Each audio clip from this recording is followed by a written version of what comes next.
Hey you guys, welcome back to my channel. If you don't know who I am, my name is Emily, and today we're going to be talking about no makeup. Now, I know there's a lot of like no makeup tutorials on YouTube. Honestly, a lot of them end up just being like a really easy, soft glam look. But today we're going to really be getting into no makeup. We're going to be focusing on just using a couple of products to do a lot with our skin to just make ourselves look a little bit more awake, a little bit more alive.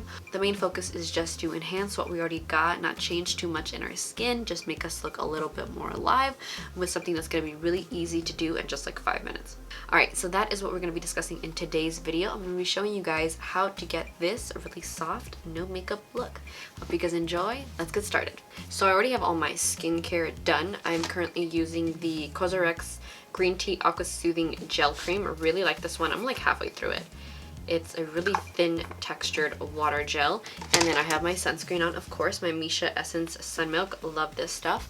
My skin feels like pretty nice and matte, but it doesn't look dry at all. It just feels so soft and smooth. So that's all done. So when it comes to a no makeup look, it really depends on what you want to target with this kind of look.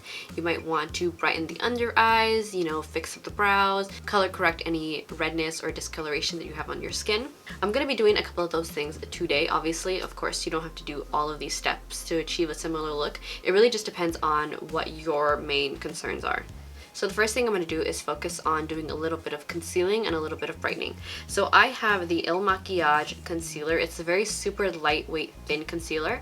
I actually don't know if you can build this up to like a fuller coverage because I usually only use this for these kind of like no makeup days where I just want something really light and thin on the skin. And then I'm mixing it with my Charlotte Tilbury Hollywood Flawless filter. I really love this for any type of look, whether it be really super glam look or maybe just on the day-to-day, just to kind of give myself a nice natural highlight or even some brightness under the eye. So I'm going to take my Hollywood Flawless filter and I'm going to concentrate that first just a tiny bit under the eye. This is much more of an illuminizer than it is anything like a tinted kind of foundation or anything like that. It's just going to give a nice glow.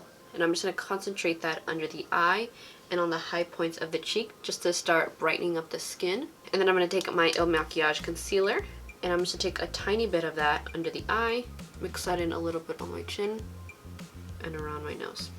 For me, I want to mainly brighten the under eyes as well as add a little bit of coverage around my mouth area. I've noticed if I only put concealer under my eyes and let's say I go with like a light lip color, it'll make the area around my mouth look really dark. So I just like to put a little bit of product there for a little bit of color correction. So the brush I'm going to be using today is my e.l.f. Complexion Duo brush. It has this big fluffy side on one side and this tiny precision brush on the other. So I'm first going to start off with the smaller portion to start blending out my concealer. And what I'm doing is just pressing it into the skin. And I'm just going to use the brush to push in some product on the inner corner to brighten up this area because we tend to have a little bit of darkness right here in the inner corner. And focus it downwards towards the sides of my mouth. Once I kind of have it blended to where I want it, I'm going to start feathering it out into the rest of the skin to make sure that it blends as easily with the skin as possible. Now to finish off the blending, I'm going to take the other side of the brush and I'm going to just start kind of pressing it into the skin again, but also kind of blending it outward into the rest of the skin. Blending it out is going to remove a little bit of coverage, and for this kind of look I don't want a ton of coverage. I just want the under eyes to just look a little bit brighter, a little bit more awake, and just to even up my skin tone a little bit. Alright, so that's really quick. Obviously I'm explaining things, so it's going to take a lot longer for me to do, and I also take a lot of time with my makeup. But you kind of just take whatever product you have in the brush and around the skin. What this will do is just, again, even out the skin without adding like really any coverage at all. So the only other cream / liquid product that I'm going to go in with is my blush product. So today I'm going to be using the Glossier Cloud Paint in the shade Beam. I'll be honest, this isn't one of my favorite liquid or cream blushes just because I feel like you need a lot for a lot of pigment. I usually like liquid or cream blushes that have a lot of pigment to them. However, for today this is perfect because we want to go with something light that isn't going to give off too much pigmentation but is going to give a nice flush to the cheeks. So I'm going to take just a little bit on the back of my hand and I'm going to first start blending that out with my finger. So I'm just going to place this blush in an upward direction. Then I'm going to go back in with our brush and just start blending that out. Blending that out by pressing it in with my finger. With these kinds of looks, I like switching back and forth between using my brush and my finger for the most natural effect. So a little bit of blush does do a lot. It does lift up the skin depending on how you place it, so I like to place it in a nice upward direction. So now you have a nice flush to the cheeks while also adding a little bit of structure, because adding your blush in that kind of higher direction is going to lift the face. So this next step is completely unnecessary unless you want to kind of add a little bit more evenness to the skin just to kind of have it match the rest of your body, but you could definitely skip out in this part. This is just mainly to make sure that my face and my body match. So this is the Sephora MicroSmooth Powder Foundation in the shade Medium. It's a very nice, smooth, baked powder foundation formula. It's not like super drying or heavy. It's very light, very nice, and has almost like a slight luminescence to it. And I'm going to be using a Japanese brush. This is like your typical like flat top kabuki brush, so whatever flat top brush, or any kind of a loose brush if you just want to do a light dusting. This is going to give you a tiny bit more coverage, but if you want just a very light amount of coverage, I would definitely suggest going in with a very fluffy brush. So I'm going to take my brush and just press that into the powder. This powder is a little bit more loosely pressed, so you are going to get a pretty good amount of fallout. So as I always do, I'm going to tap off the excess, and I'm just going to very lightly just start powdering the skin, like no coverage. Again, we're just trying to have our skin match the rest of our body just a little bit more. Rather just give a little bit of life to the skin. The nice thing about a powder foundation is that it's not going to give you as much coverage, so it's going to just give a nice, very soft, natural effect to the skin. Alright, so now we are going to go into brows. Now obviously depending on your brows, how you have them, if you have a lot of brows or you're struggling like me, we're going to have different, ways to do our brows on the everyday. The easiest way to start to make it as quick and easy as possible is just going in with a tinted brow gel. This is the Glossier Boy Brow in the shade Brown. I really love this brow gel because it's such a tiny little comb, so it's really going to be able to get in there, create a nice shape. You're not going to have to worry about getting brow gel outside of your brows. It's going to be really nice and easy to be really precise with your brow application. Now that I've placed that first layer, I'm just going to lightly start brushing my brow hairs up and creating a fluffy yet very natural look. Again, if you have fuller brows, this is more than enough. Sometimes you can just go into the clear brow gel and your brows look like completely well and done. I do not have that luxury, so I am going to go in with my e.l.f. brow pencil just a tiny bit. So this is the shade Cool Brown, and what I'm just going to lightly do is just add a little bit of product to the end of my brow, just because that's where I'm definitely struggling the most in terms of brow hairs. Starting off with brow gel is also a really nice way to just cut on time. I find that if I go straight in with my brow pencil, I spend a ton of time filling in my brows with my brow pencil, when in reality I could have done it within like a few seconds with my brow gel. You also end up saving product when it comes to a brow pencil. Before you go overboard with your brows, I highly suggest just like looking back at a camera from a distance and seeing how your brows look if you're satisfied like that. Sometimes when we're really close up to the camera, we can get a little heavy-handed just because we're trying to create such a perfect brow, when in reality if you take a step back, your brows look perfectly fine and you don't need to do anything else to it. Alright, so those are my brows filled, and now we're going to get into the eyes. Now I'm going to be doing a couple of different things to the eyes, all extremely minimal and not all necessary. You can honestly just go with mascara if you want. I'm just going to be using a couple different products just to show you how to open up the eyes a little bit more and just give a little bit more definition. So this is the Thrive Causemetics Brilliant Eye Brightener. This is in the shade Stella. It's just a light shimmer eyeshadow stick, and just place that on the inner corner of the eye.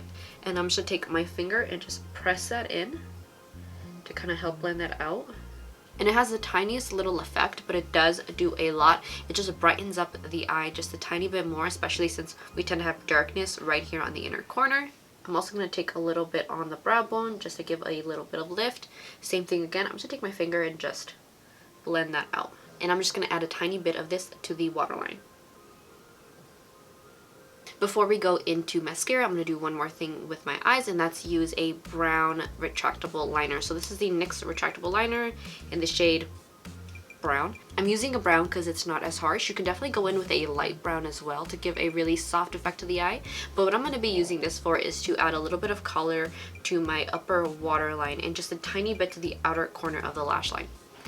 So this is definitely not the most comfortable technique. It's just getting some used to, honestly, and just kind of making sure that you don't look directly at the area where you have the liner and just trust what you're doing by feeling the liner on the lash line. It's hard to explain, honestly. It's just getting a little bit used to, especially if you're somebody who doesn't like objects close to your eye.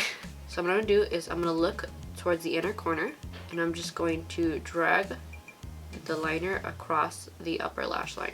And what this is going to do is just add a little bit of definition to the waterline and just thicken up our lash line. And then what I'm going to do on this outer corner is just right at the end of the waterline, flick upwards towards the lash line.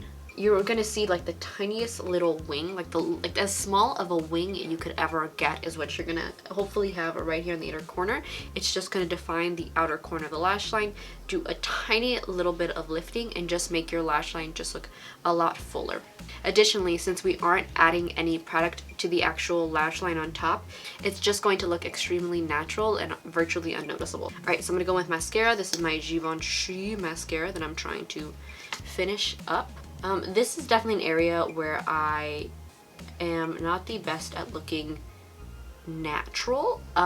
You can definitely just go in with a light coat of mascara, but I am somebody who likes to build up my mascara, so I don't mind if it looks like I'm wearing mascara. That's not a big deal to me. When it comes to no makeup looks, I just want it to look like I don't have a lot of product on my actual skin. A really nice way to keep your lip nice and natural, I think, is going in with a lip pencil. I think a great idea is taking a lip pencil that is similar to the shade of your lips and then going over it with a gloss. So I have the NYX this thing is so little.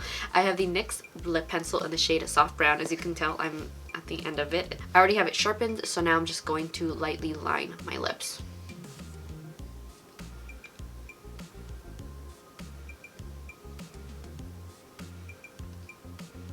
After I'm finished lining my lips, I'm just going to take a little bit of lip pencil and use it almost like a lipstick.